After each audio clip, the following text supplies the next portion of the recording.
하나님의 선교의 관점에서 세계 교회사를 산책하는 여정에 오신 여러분을 환영합니다. 저는 송인설 교수입니다. 오늘은 7번째 시간으로 종교 개혁의 신학에 대해 살펴보겠습니다. 루터의 신학의 핵심은 성서론, 구원론, 교회론입니다. 여기에서 큰 루터의 기여가 있었는데요. 오직 성경, 이때부터 개신교는 성경 주석학이 신학이 된 거죠. 루터는 성경 해석을 기독론적으로 했습니다. 모든 성경은 그리스도를 추구한다. 참 놀라운 원칙입니다. 성경의 문자적 해석을 했습니다. 알레고리 해석, 비유적 해석보다는 성경이 스스로 문자적으로 해석할 수 있도록 그렇게 안내를 했고요. 성경에서 문자와 영을 구별을 했습니다. 기록된 문자보다는 선포된 말씀, 복음 말씀이 더 중요하다.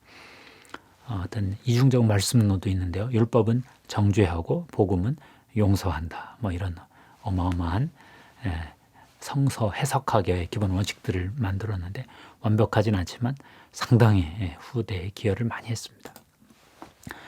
루터의 구원론은 이신층 이론이라고 그러죠. 믿음으로 의롭게 되는 거. 가톨릭 신학은 성화 신학이었거든요. 성화 구원론이었는데 루터가 이신층의 구원론, 믿음으로 의롭게 된다.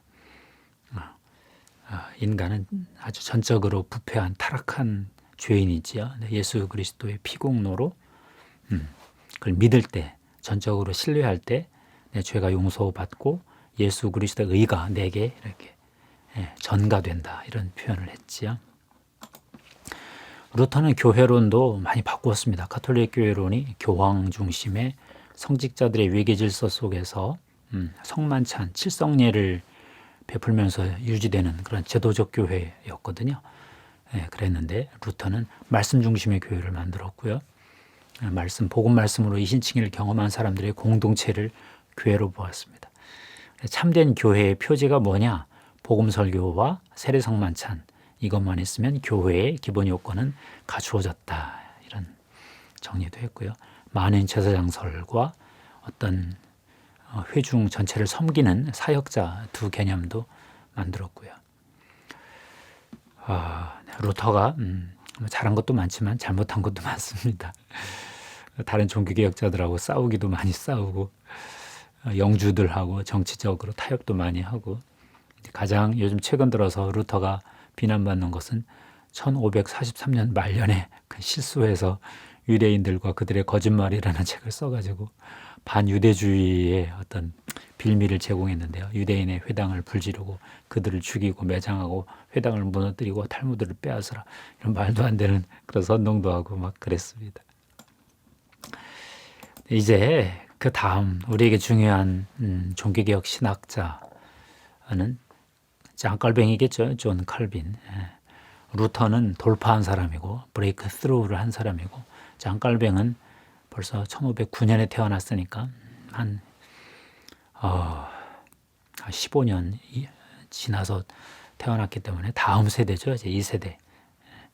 이 장깔뱅이 신학 정리를 잘했어요. 오늘 잠깐 깔뱅 얘기를 좀 하려고 하는데요.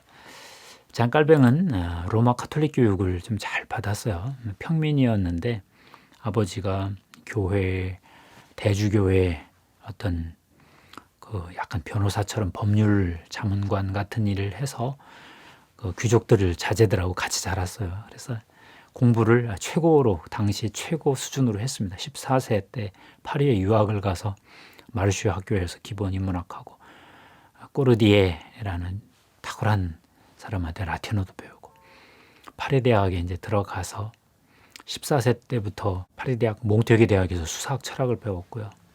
1927년, 28년에 몽테기 대학에서 문학 석사도 하고 그러다가 아버지가 교회에서 좀 대주교하고 좀 갈등이 생겼는데 너 이제 법학 공부로 바꿔라 그래가지고 1528년 19세에 오를레앙 대학교로 가서 법 공부로 전공을 바꿨죠. 부르주 대학교에서도 법학 공부를 하고 근데 깔뱅은 재밌는 게 법 공부를 하면서도 계속 인문학 공부를 했어요. 르네상스 인문교육이 너무 좋아서 헬라어, 히브리어 공부하고 1531년에 이제 법률가 자격증도 따고 32년에 이제 법학 박사도 받았는데 1531년에 아버지가 돌아가셨어요. 그러니까 이제 깔뱅이 이제 자유다 해가지고 자기는 어떤 인문주의 학자, 작가로서 살겠다 하고 이렇게 마음을 바꿨는데 이제 그때쯤에서 회심을 했어요. 1532년, 33년 정확한 날짜는 모르는데 이른 나이에 20대 초반에 회심을 했어요. 그토록 그의 자전적 고백이 이제 나중에 시편 주석에서 좀 나왔는데 한번 읽어보겠습니다. 나는 젊은 나이에도 교황청의 미신에 완고하게 몰두해 있었다. 하나님은 돌연한 회심에 의해 어린 나이에 비해 그런 문제들에 완고한 나의 마음을 진압하고 교육받을 수 있는 형태로 변화시키셨다.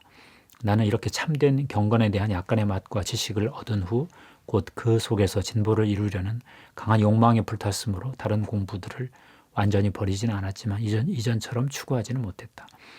나는 1년이 경과하기 전에 더 순수한 교리를 향한 욕망을 가진 모든 사람들이 내 자신이 아직 단순한 입문자와 초년병에 불과했지만 나에게 배우려고 계속적으로 오는 것을 보고 크게 놀랐다.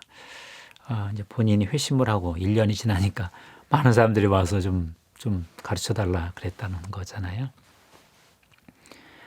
그냥 인문주의 학자로 조용하게 살려고 했던 깔뱅에게 좀 큰 사건이 터졌습니다. 친구가 니콜라스 코비 파리 대학 총장이 되어서 연설문을 쓰게 되었는데 그 연설문을 결국 종교개혁적으로 발표가 되었는데 그게 깔뱅이 썼다 이렇게 이제 소문이 나서 이제 그때부터 1533년 24세부터는 난민 신세가 되었어요. 이제 고향을 떠나고 이제 프랑스 이제 국왕의 어떤 군인 경찰들의 이제 추적을 받게 되었습니다.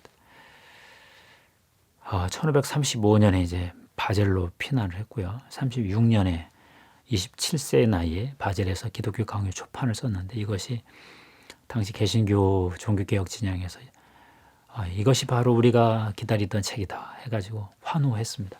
갑자기 너무 빠른 젊은 나이에 종교개혁 진영의 대표적인 신학자가 된 거죠. 그러고는 1536년에 제네바에서 종교개혁 좀 합류해달라는 요청을 받았습니다. 기욤 파렐이라는 분이 제네바 시의회와 힘을 합쳐서 종교개혁을 하고 있는데 혼자 너무 힘에 부치는 거예요. 그래서 깔뱅이 이제 제네바 이제 온 거 보고 붙잡고 도와달라 강제로 요청을 해서 하게 되었습니다. 3년간 열심히 했는데 잘 안 됐어요. 그래서 시의회에서 쫓아내니까 잘 됐다고 스트라스부르로 도망갔습니다. 30세부터 32세, 38년, 1541년 요 3년간 마틴 부처의 도움으로 프랑스 난민 목회를 잘 했고요. 그랬는데 제네바에서 종교개혁이 이게 너무 와해되니까 다시 카톨릭으로 갈 수도 없고 제네바 시의회에서 깔뱅에게 정식으로 또 요청을 했습니다. 와서 좀 꼭 좀 도와주시오. 그래서 41년에 32세의 나이에 다시 제네바로 종교개혁을 하러 들어갔습니다. 거기에 가서 1564년까지 55세 때까지 23년 동안 그냥 제네바시에서 쭉 목회하다 거기서 돌아가셨습니다. 이번에 가면서는 깔뱅이 제네바 교회법이라는 그걸 통과시킬 조건으로 갔어요. 1541년에 가자마자 사중직이라는 교회 직분을 만들어서 목사, 교사, 장로, 집사라는 사중직 요걸 통과시켰고 당회 체제를 만들어서 목사와 성도들의 대표인 장로들이 같이 교회 법원 당회를 만들어서 7일을 감당하고 이러면서 종교개혁을 쭉 진행을 했는데 가장 뛰어난 사건은 기독교 강요를 계속 보완 개정을 하면서 종교개혁 신학을 그 안에 다 담았습니다. 종교개혁자들이 참 많은데 그들의 모든 신학이 기독교 강요에 다 압축됐다는 게 참 놀라운 일이죠. 기독교 강요를 보면 1권은 창조주 하나님에 대한 지식이 있고 2권은 구속주 하나님 예수 그리스도에 대한 지식이 있고요. 3권은 그리스도 은혜의 수용, 칭의와 성화라는 구원론이 있고요. 사고는 은총의 수단으로서 교회와 국가를 정말 탁월하게 다루었습니다. 한 가지 그 당시는 국가교회 체제고 제네바 시의회가 장로교를 독점적으로 이렇게 운영하던 그런 때라서 교회가 국가로부터 독립성을 얻기가 어려웠는데 깔뱅은 당회라는 제도를 통해서 1555년쯤 되면은 교회의 단독 그 치리권을 확보를 해요. 그래서 교회가 독자적으로 출교할 수 있는 어떤 권리도 확보하고요. 그래서 이 깔뱅이 참 교회론에 탁월했다 이렇게 봅니다. 깔뱅도 루터처럼 성서론을 더 보완했고요. 구원론도 더 발전시켰고 교회론도 더 발전시켰습니다. 성서론에서 루터가 복음과 율법을 대비시켰던 걸 다 통일시켜서 율법과 복음을 다 그냥 하나님의 구속사 하나로 옛 언약, 새 언약, 하나의 언약으로 언약의 발전으로 다 통일도 했고요. 구원론에서 칭의론은 루터가 만든 걸 그대로 받아들이고 성화론을 굉장히 보강을 많이 했어요. 가톨릭 교회가 성화 구원론이니까 옛사람이 죽고 새 사람이 날마다 새로 사는 것, 육이 죽고 영이 사는 것, 그걸 성화론으로 만들었는데 감동적입니다. 교회론도 조금 더 보강을 하고 당회 만든 게 탁월하고 감독제가 아니라 당회, 장로의 제도를 만든 것이 칼빈의 제일 공헌 같습니다. 칼빈주의, 깔뱅주의가 이제 개혁교회 장로교회로서 전 세계로 퍼졌죠. 네덜란드, 스코틀랜드, 영국, 미국, 한국까지 장로교회가 많이 번성을 했습니다. 종교개혁 신학 중에 하나 독특한 것이 이제 급진적 종교개혁인데 제세례파라고 보통 그러죠. 이들은 제도권 종교개혁자들이 아니었고 비제도권, 박해받던 자들이었습니다. 분파교회론을 가지고 있었는데 교회와 국가를 분리시키는 아주 근대적인 착상을 했고요. 콘스탄틴 이전 교회로 복귀하고 싶어 했습니다. 제세례파 신학은 제자도의 신학이고 종교의 자유 신학이고 형제들, 교회들의 공동체, 사랑의 공동체를 강조하고 그랬지요. 제세례파는 종교개혁 때는 너무 박해를 받고 많이 죽었어요. 가톨릭도 죽이고 루터교에서도 죽이고 장로교에서도 죽이고 그래서 너무 고생을 많이 해서 지하교회로 있다가 산악지대로 스며도 들어가고 미국으로도 많이 건너가고 그랬습니다. 영국 성공회 종교개혁은 그냥 칼빈주의 종교개혁으로 나중에 갔기 때문에 신학적으로는 큰 기여는 없고 교회론적으로 왕이 교회의 머리가 돼서 예전에 동방정교회 콘스탄티누스 황제처럼 황제교황주의 비스무리하게 꼭 그렇진 않지만 좀 형식적 유사성이 있도록 그렇게 좀 되었는데 결국은 가톨릭과 개신교회의 중도의 길을 좀 갔습니다. 마지막으로 가톨릭 종교개혁을 이제 보고 끝낼 텐데 맞불 종교개혁이라고 그러죠. 카운터, 루터가 치고 나오고 또 깔뱅이 치고 나오고 제세례파가 또 막 어지럽히고 영국 성공회 헨리 8세 그 영국의 왕들은 힘이 있으니까 그냥 교황한테 그냥 들이 받아버리고 이러다 보니 가톨릭 교회가 위기에 처했습니다. 처음에는 가톨릭 교회가 좀 대수롭지 않게 보았어요. 루터 아유 저건 저 애송이 수도사 하나 못 죽이나 그랬는데 못 죽였어요. 그게 작센의 선제후 제후들 때문에 그렇게 되었다고 했죠. 그러다 보니 가톨릭 교회도 이러다가 진짜 다 유럽을 잃겠다 이런 위기 의식이 생겨서요. 가톨릭도 종교 개혁을 할 수밖에 없었습니다. 중세 후기에 그 타락상들을 극복을 한 거죠. 성직 매매 금지 이런 거, 성직자 독신 강제, 성직자 사목 목회 훈련 철저. 그래서 성공을 했어요. 이게 가톨릭의 반종교개혁 카운터 레포메이션이라고 부르는 거거든요. 그런데 놀랍게도 이 시대에 스페인이 당시 패권 국가이기도 해서 그런지 몰라도 가톨릭의 영성가들이 막 나오기 시작을 했어요. 이냐시오 로욜라, 아빌라의 테레사, 십자가 요한, 영성사에서 정말 탁월한 세 분이 이 시대에 나왔습니다. 특별히 이냐시오 로욜라가 예수회를 만들었는데요. 1540년쯤 만들었는데 예수회가 전 세계 카톨릭 선교를 담당을 했어요. 종교개혁 때 유럽의 절반을 빼앗기고 그다음 이들이 세계 선교의 예수의 수도사들, 프란치스코 수도회, 도미니코 수도 이런 사람들을 쭉 보내가지고 아시아 일부에 벌써 카톨릭은 개신교보다 200년 먼저 선교를 시작을 하고 남미 정복을 하고 남미에 가서 잉카 제국, 아즈텍 문명 이런 거 파괴한 어떤 참 비극도 있었고 트렌트 공의회라고 그래서 결국 카톨릭은 위기가 되면 공의회를 열어요. 트렌트 공의회. 개신교 신학과 반대되는 신학을 이제 대립하는 신학을 만든 거죠. 개신교에서 오직 성경 그러니까 성경과 전통, 오직 은혜 그러니까 은혜와 자유의지, 오직 믿음 하니까 믿음과 선행, 사랑, 뭐 이런 식으로 이제 자기들 신학을 정리하기 시작을 했습니다. 교황의 수익권을 포기하지 않았고 성직자 위계 질서들을 성직자들의 어떤 교육 수준, 영성, 경건 수준을 높여서 개혁에 성공하고 칠성례에도 다시 확정을 하고 토마스 아퀴나스 신학을 카톨릭 공식 신학으로 받아들이고 이제 그렇게 했어요. 이제 크게 보니까 종교개혁의 다양한 흐름들을 놓고 이렇게 볼 때 루터 중심의 이신층의 구원론 중심적 종교개혁의 한 흐름이 있었다 이런 정리가 되고요. 루터교회. 찌빙글리는 시정부, 도시국가, 도시시의회 중심의 종교개혁, 국가주도적 국가의 의회 주도적 종교개혁을 한 셈인데 깔뱅은 제네바에서 상당히 교회 중심적 종교개혁을 했어요. 제네바 시의회하고 싸울 때는 싸우고 당회 거기서 출교권까지 확립을 해서 찌빙글리와 깔뱅이 만나서 스위스에서 개혁교회, 장로교회가 시작이 된 거죠.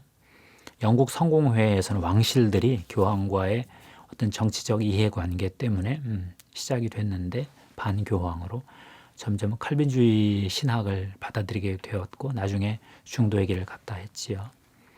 제세르파는 어떤 제자도 형제 공동체, 평화주의 이런 분파적 교회론을 만들었고요.